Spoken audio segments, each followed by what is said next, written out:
Hey guys, tonight we're diving into the quiet war being waged just below your knees, so those vicious, middle-of-the-night calf spasms that hit like a tiny thunderbolt right as you're finally falling asleep. Picture this, the moonlight slicing through the blinds, your sheets tangled like seaweed, and suddenly a bummer your legs twisted like a pretzel, and not the fun snack kind. You gasp, reach, stretcher and curse every step you've ever taken. It's a pain that feels personal. And here's the twist, it doesn't just strike because you're older. It strikes because your body's trying to tell you something. Magnesium deficiency, dehydration, or maybe your midnight popcorn habit. You're about to find out. So, before you get comfortable, take a moment to like the video and subscribe here, but only if you genuinely enjoy what I do here. And let me know where you're listening from and what time it is, because I have a hunch someone out there is lying in bed, in the dark, with one leg cautiously straightened, praying not to cramp again. Now, dim the lights, maybe turn on a fan for that soft background hum, and let's ease into tonight's journey together. You lie still, your body wary. Your mind replays the cramp. Why did it hit so hard? You heard bananas helped. Potassium, right? But that clearly didn't cut it. That's because the banana myth, though tasty, barely scratches the surface. Leg cramps are especially nocturnal are a symptom, not a sentence. They are often triggered by deficiencies in three minerals: magnesium, potassium, and calcium. But magnesium is the stealthiest of the bunch, and it's the one you're most likely lacking, especially past age 60. Your muscles function like finely tuned instruments, relying on magnesium to relax properly. Without it, they can contract and forget how to let go. Sound familiar? A cramp isn't just tightness, it's panic. It's your muscle saying,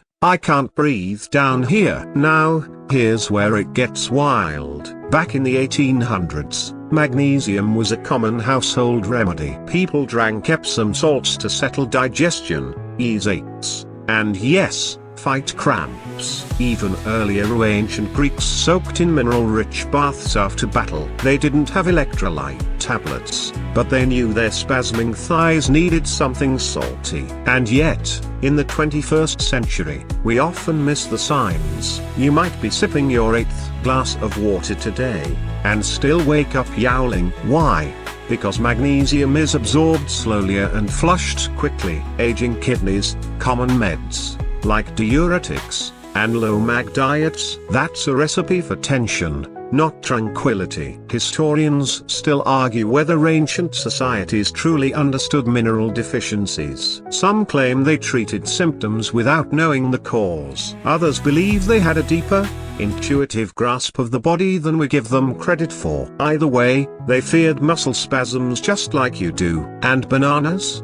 They do have potassium. Yes, but they're not a cramp cure-all. In fact, a large banana offers about 9% of your daily potassium needs. Are not bad, but not magic. And they lack the magnesium your calves are really screaming for. What your body truly wants is balance. And balance, at night, starts with diet. Later, we'll build you a full nighttime routine around that. But for now, just imagine your cells are tiny machines powered by electric charges, flickering and flaring as they try to reset overnight. When they fail, the spasm comes. Your job, from now on, is to feed those machines. But here, don't panic. We'll break it all down, slowly, gently, with a few cheeky facts along the way. And maybe, just maybe, you'll never need to jolt upright at 3 a.m. again, clutching your calf like it owes you money. You shuffle into the kitchen, still half asleep, calves tingling like angry wasps. Maybe you grab a glass of water,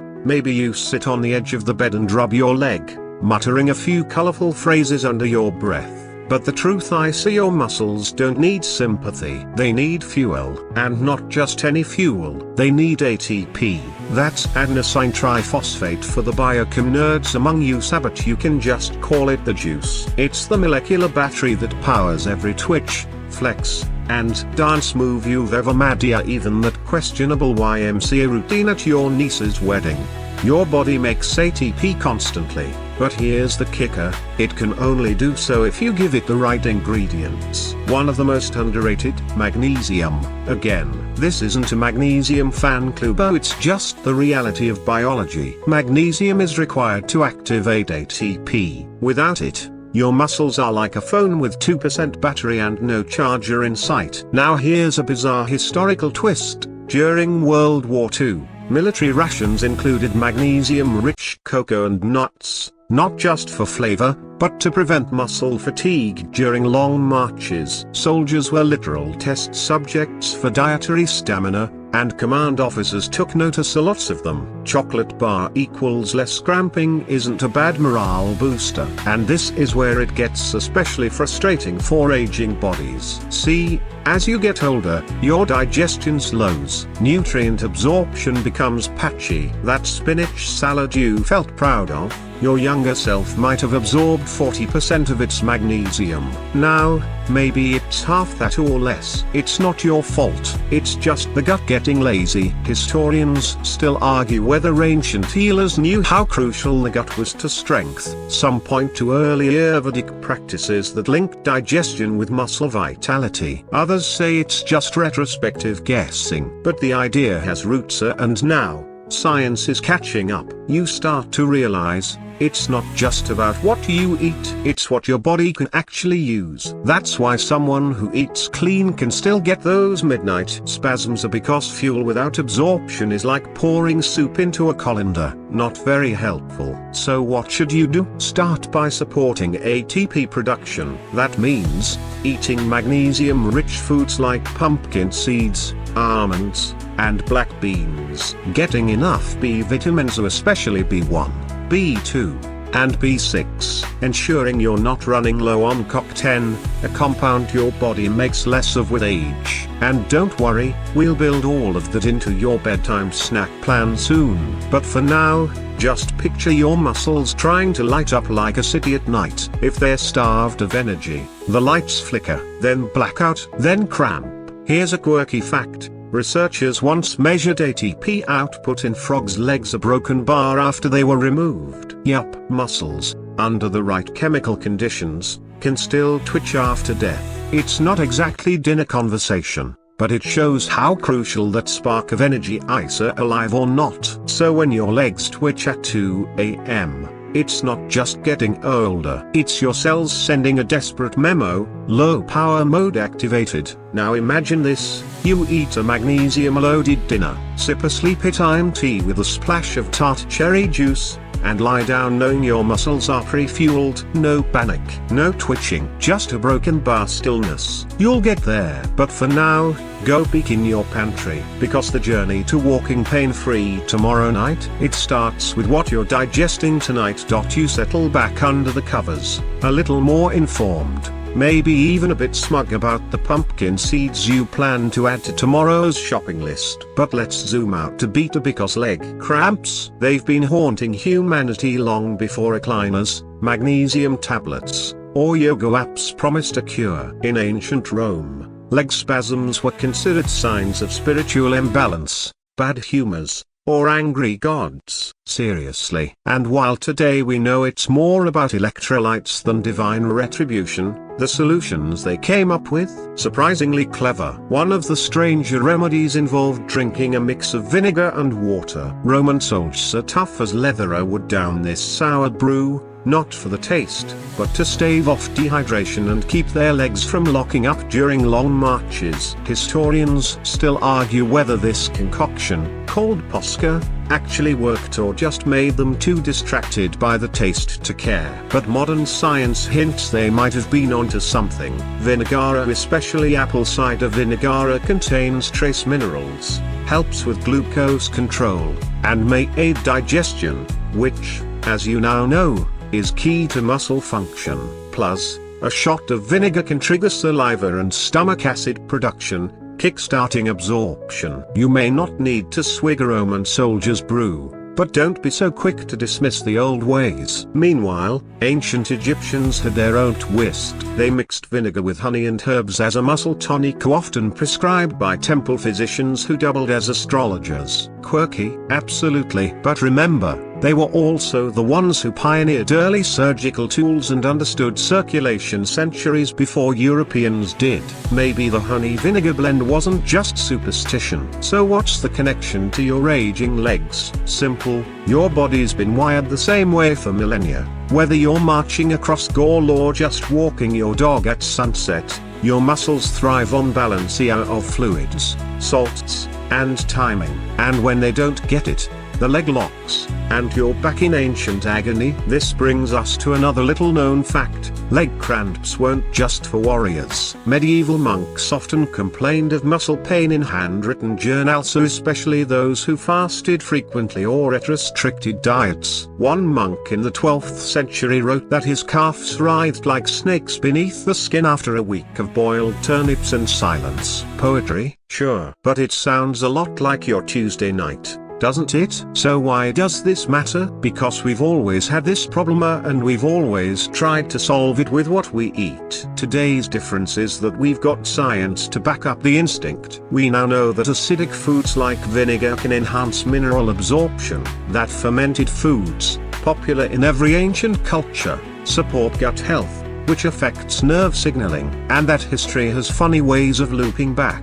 Now, imagine this. Tomorrow night, instead of another restless episode, you sip a calming drink that nods to ancient wisdom, or maybe warm water, a splash of raw apple cider vinegar, a touch of honey, and a pinch of sea salt. You cozy in with the faint burn at the back of your throat and that warming feeling in your belly. You're not just relaxing, you're rebuilding a link with centuries of quiet experimentation, of old world body hacks whispered down through time. So, next time someone tells you cramps are just getting old, smile politely a broken bar and ask them how their vinegar levels are. You wake up with a little less dread in your legs. There's still a twinge, sure, but it didn't feel like a medieval torture device this time. Progress. But now it's time to talk about something that's been unfairly vilified for decades. Salt. You've probably heard it all. Salt is bad for your heart. Salt raises your blood pressure. Salt will turn you into a human raisin. But here's the twist: your muscles need sodium. Without it, they misfire like a car engine running on fumes. Sodium helps regulate fluid balance, nerve transmission, and muscle contractions. Take that last one seriously. Every time your calf tightens or releases, sodium's behind the curtain, pulling levers like a stagehand on opening night. The problem isn't salt itself, it's the kind of salt and how it's balanced. Processed foods, yeah, loaded with sodium, but usually stripped of other crucial minerals. Meanwhile, high-quality sea salt or pink Himalayan salt contains trace minerals that support muscle and nerve function. And that old-school broth your grandma used to make when you were sick? It wasn't just for comfort, it was a liquid electrolyte solution in disguise. Historians still argue whether salt's bad reputation began with flawed 20th century studies or clever food marketing. Some say the panic was never about salt, but about the junk foods it rode in, chips, canned soups, frozen meals that drowned out the body's natural cues. You weren't oversalted, you were just undernourished. But salt, real salt, was once so valuable it was used as currency. Roman soldiers were partly paid in it, hence the word salary. In ancient Japan, salt was sprinkled at sumo rings to purify and energize the space. Civilizations fought wars over salt mines. This stuff wasn't a condimento, it was life. And here's the kicker: if you sweat a lot, take diuretics, or live somewhere humid, you're probably losing more sodium than you think. That post-walk leg cramp might not be dehydration, might be a salt shortage. So what can you do? Start small. Add a pinch of high mineral salt to your water in the morning or before bed. Not a full-on broth bomb, but just a gentle nudge. Your muscles don't need a flutter, they need a whisper. You'll be surprised how your legs respond. And yes, talk to your doctor if you have blood pressure issues. But don't be afraid of salt like it's Voldemort. It's not the villain, it's the misunderstood side character your muscles have been waiting to invite back to the story. Here's a quirky tidbit. In the 1800s, American cowboys would carry salt licks not for their horses,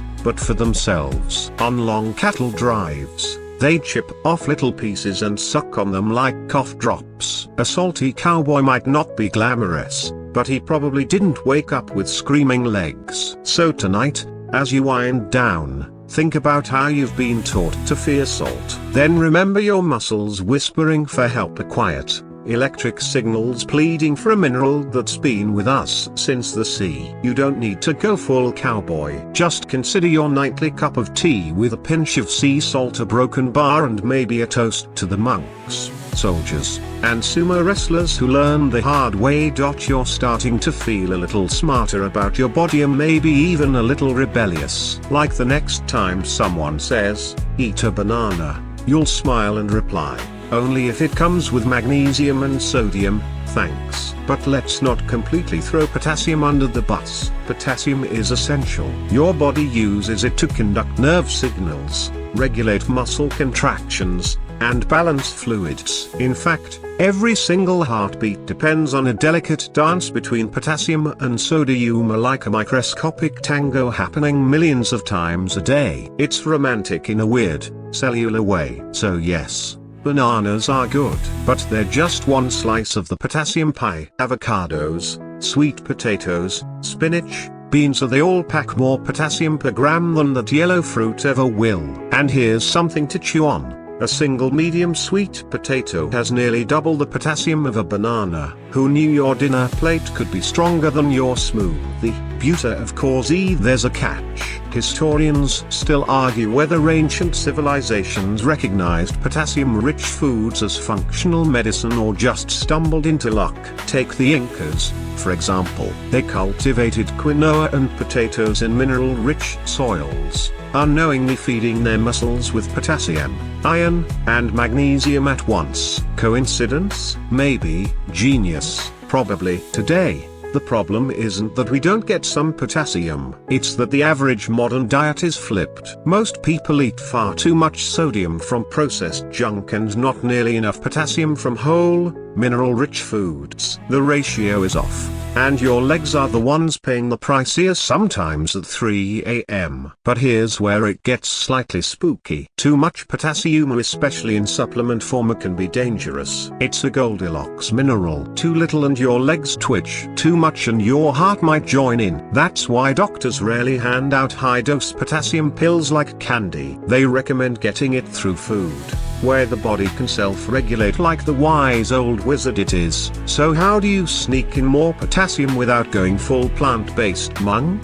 Easy. Roast up some beets or sweet potatoes. Add white beans or lentils to soups. Blend spinach into a smoothie and pretend it's mint. And yes, you can still eat bananas, that just don't make them the poster child of cramp prevention. Here's a fringe tip: coconut water. It's been marketed as nature's Gatorade, and guess what? It actually is packed with potassium plus a sprinkle of magnesium and sodium. Just go easy on it if you're watching sugar levels. It's still juice, not a miracle serum. And now, a quirky potassium fact to impress at your next dinner party, or, let's be real, just to mutter smugly while grocery shopping. Bananas are technically berries, while strawberries are not. Yeah, let that one sit for a second.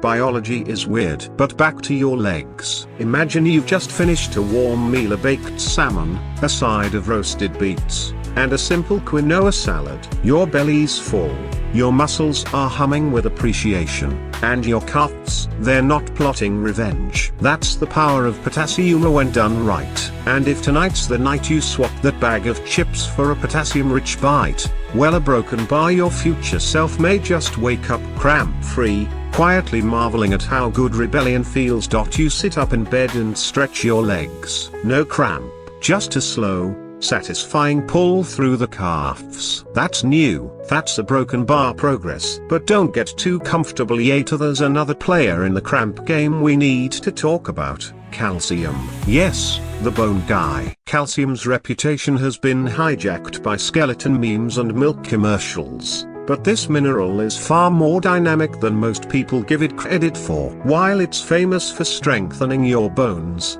Calcium plays a starring role in muscle contraction, nerve signaling, and the subtle electric exchanges that keep your heart beating and legs stable. See, when your brain says move, calcium rushes into your muscle cells like a bouncer entering the dance floor. It signals the actin and myosin proteins of your muscle fibers to slide together and create contraction. When it's time to relax, calcium steps out and magnesium steps in. It's a tag team act. When either mineral is missing, the message gets scrambled and your calf becomes a chaotic rave instead of a smooth waltz. Historians still argue whether traditional diets, especially in Asia and Africa, intentionally supported muscle function through calcium-rich broths, or if it was just cultural culinary instinct. Many cultures boiled bones for hours, creating soups rich in minerals we now understand to be essential. Turns out, Grandma's bone broth might have been your first electrolyte drink. And here's the plot twist: as you age, your calcium absorption drops, your stomach acid decreases,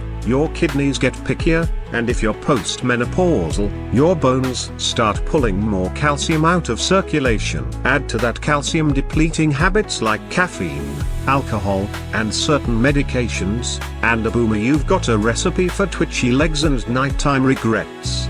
So, what should you do? First, let go of the idea that more is better. Chugging milk like it's a 1950s commercial won't solve the problem. Your body needs balance. Instead, focus on leafy greens like kale and collards. Yes, they have calcium too. Sardines or canned salmon with boners are strange, but potent. Fortified non-dairy milks if lactose isn't your jam. And yes, a good old-fashioned bone broth. Add herbs, let it simmer, and sip it warm before bed. Your muscles will thank you with silence. Now here's a quirky calcium fact. In the 17th century, European physicians believed bone powder from the skulls of the dead could treat muscle disorders and seizures. That's a broken bar dark, but it shows just how long people have hunted for the mineral magic behind movement and rest. And calcium supplements? Proceed with caution. Taking high doses without balancing magnesium and vitamin D can cause calcification in the wrong places, like arteries instead of bones. Again, food first, supplements second, and always with guidance. So tonight, think of your muscle fibers like tiny ropes, and calcium is their hand pulling them taut. If it pulls too harder or doesn't let go, you cramp. If it's perfectly timed, you stretch, you walk, you sleep without a twitch. And when you feel that first ripple of relaxation wash down your leg, you'll know the dance is starting to flow again. You slide your foot across the sheet, cautiously testing the waters. No jolt, no fire, just the familiar warmth of cotton and the slight creak of joints waking up. And yet, there's still that ghost of a twitcher, that warning ripple deep inside your calf. It's not gone yet, and the culprit might just be something even more subtle than minerals. Enter your nervous system, specifically how it behaves when magnesium goes meh. You already know magnesium helps muscles relax, but what's often ignored is how deeply it calms your nerves. When magnesium is running low, nerves don't just miss fear or they panic. They become hyperactive, sending erratic signals that make your muscle fibers seize up like a startled cat. This is what makes magnesium unique. It isn't just a muscle relaxant, it's a neurorelaxant. Without enough of it, your legs are primed for chaos, especially during the quiet, vulnerable hours of the night. Historians still argue whether ancient cultures understood the nervous system in the way we do today. While they didn't map neurons or measure electric potential, many described nervous wind or energy currents that had to be balanced. The ancient Chinese concept of qi, the Indian concept of prana, these might have been early attempts to describe the internal feedback loops we now understand as nervous system balance. And here's a fringe tip that's both hilarious and kind of brilliant. In ancient times, people used magnesium-rich mud to treat spasms. They'd coat the legs in thick mineral paste and leave it to bake in the sun. If nothing else, it was a solid excuse to nap in warm dirt. Today, we just call that a spa treatment and pay triple. But back to you. Your twitchy legs might be less about dehydration and more about an overexcited nervous system, and magnesium is your chill pill. Except, instead of taking it after the problem, you need it as a daily habit. A low simmer of support, not a fire extinguisher. The solution? Consider a magnesium glycinate supplement if your doctor agrees, so it's gentle, easily absorbed, and doesn't play games with your gut. Soak in an Epsom salt bath once or twice a week. Transdermal magnesium is legit, and you'll sleep like a Roman emperor. Add dark chocolate to your diet. Yes, really, just 1 ounce of high-quality dark chocolate contains around 15% of your daily magnesium needs, and your taste buds won't complain. And here's something bizarre to chew on. Astronauts experience more leg cramps in zero gravity due to rapid magnesium depletion. NASA even developed special diets to prevent their space legs from rebelling. So if magnesium is good enough for zero G, it's probably good enough for your 3 a.m. earthbound shuffle to the bathroom. You're not imagining things. You're not just getting old. You're navigating a web of nerves, minerals, and microsignals, so and every day you support that system, your legs become a little less rebellious. So tonight, after your evening walk, you might light a candle, slip into a warm bath, let the salts dissolve, and picture every nerve gently dialing down its alarm bells. Magnesium, soaking into skin, whispering to your cells, it's okay, you can let go now. And if the quiet stretch is longer, a broken bar, that's the sound of peace returning. You're beginning to suspect something. This isn't just about muscles, it's about everything. You've stretched, adjusted your diet, maybe even embraced the bizarre beauty of a magnesium bath. But the cramps, they still visit. Not as often, not as sharply, but they haven't packed up and left completely. Which brings us to a truth nobody wants to admit. Hydration is not just about water. You've heard it for decades. Drink 8 glasses a day. Stay hydrated. But here's the kicker: a plain water, without supporting electrolytes, can actually make things worse. Your body is a balance of fluids and salts. And when you guzzle water without replacing sodium, potassium, and magnesium, you dilute your blood's electrolyte levels. This is called hyponatremia, a fancy word for your cells are drowning. And guess what one of the symptoms is? You guessed it, muscle cramps. Historians still argue whether early desert travelers understood hydration in scientific terms or just learned by experience. Bedouin nomads would sip small amounts of salted goat's milk or mineral-rich well water instead of pounding gallons of plain. How?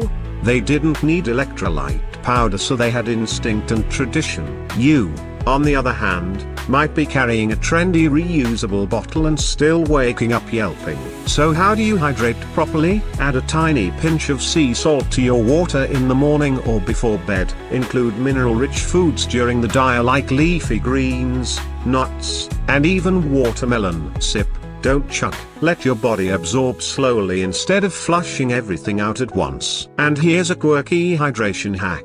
Try making a homemade electrolyte drink. Mix water with a teaspoon of lemon juice, a pinch of sea salt, and just a touch of honey or maple syrup. It's like Gatorade's wise, minimalist cousin. Some even add a dash of cream of tartar for potassium. Just don't tell your fancy cafe tilde copyright barista. Now, don't go downing salt water like a sea turtle. This is about gentle balance. Your kidneys are delicate machines, and they love rhythm, a steady fluid intake, light minerals, and a system that never has to panic.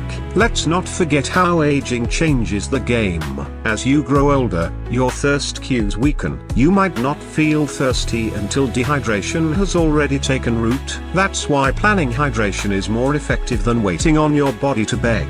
And speaking of planning, remember those ancient Roman soldiers and their sour posca drink?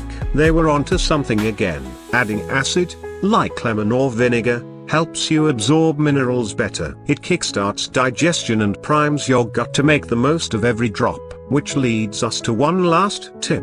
Temperature matters. Cold water can be refreshing, but lukewarm or room temperature water is often easier on your stomach and gets absorbed faster. In Chinese medicine, cold drinks are said to shock the system, while warm fluids coax it awake. So tonight, as you sit in bed and take a few slow sips of your custom hydration mix, know this: you're doing more than just drinking. You're resetting your inner tides. You're listening to the signals your younger self ignored. You're tending to an ancient system that's been humming quietly beneath your skin since the first time you ever took a step. And maybe, just maybe, when the night deepens and silence falls, your legs will hum too, and not with tension, but with gratitude.